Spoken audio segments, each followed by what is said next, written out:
जैसे ही वह वहां जाकर देखता है कि उसके पिता एक बड़े से पेड़ के नीचे घायल पड़े हुए थे, यह देख सिम्बा के होश उड़ जाते हैं। वह जैसे तैसे करके अपने पिता को उस पेड़ के नीचे से हटाता है। राजा शेर ज्यादा खून बह जाने की वजह से बेहोश हो जाता है। सिम्बा बहुत ही मुश्किल से अपने पिता को एक लकड़ी की बग्घी में रखकर गुफा में ले आता है। बारिश थम जाती है। सिम्बा भागकर डॉक्टर उल्लू को गुफा पर लेकर आता है। उल्लू कहता है, तुम्हारे पिता की हालत बहुत खराब है, अब इन्हें बचाने का एक आखिरी मौका है, पर वह खतरे से खाली नहीं है, चाहे वह कितनी भी मुश्किल क्यों ना हो।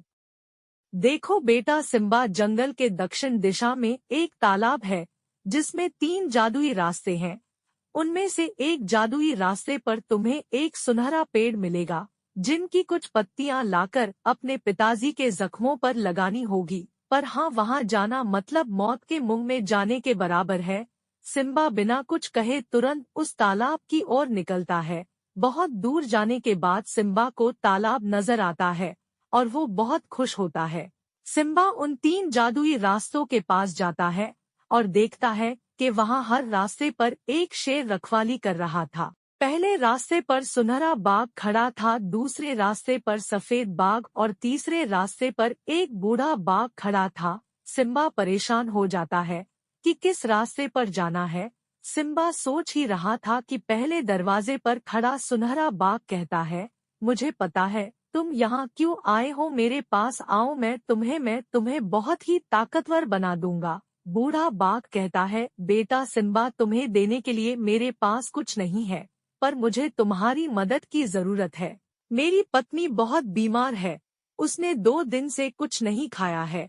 बुढ़ा होने के कारण मैं नहीं जा सकता। कृपा करके तुम मेरी पत्नी को कुछ खाने का दे दो, मैं तुम्हारा एहसान जिंदगी भर नहीं भूलूंगा। सफेद शेर कहता है, इनके चक्कर में मत पड़ो, मेरे पास आओ, मैं तुम्हें ताकतवर बना दूंगा और खूब सारी जादुई शाकित्यान भी दूंगा, जिससे तुम पूरे जंगल पर राज कर सकते हो। सिम्बा मन ही मन सोचता है, अरे बेचारा बूढ़ा बाघ बहुत परेशान है, ना तो इसकी देखभाल करने वाला है और ना ही उसके पास कोई जादुई शक्तियां है। मैं पहले जाकर बुरी बाघिन को खाना देकर आता हूँ। यह सोचकर सिम्बा बूढ़ा बाघ के रास्ते पर चल पड़ता है। सिम्बा देखता है कि बाकी के 2 रास्ते गायब हो गए थे और उसी के साथ दोनों बाघ भी गायब हो गए थे और बूढ़ा बाघ एक जादुई बाघ में बदल जाता है। तुम्हारे पिताजी मुसीबत में हैं, फिर भी तुम बूढ़े बाघ की मदद के लिए तैयार हो गए।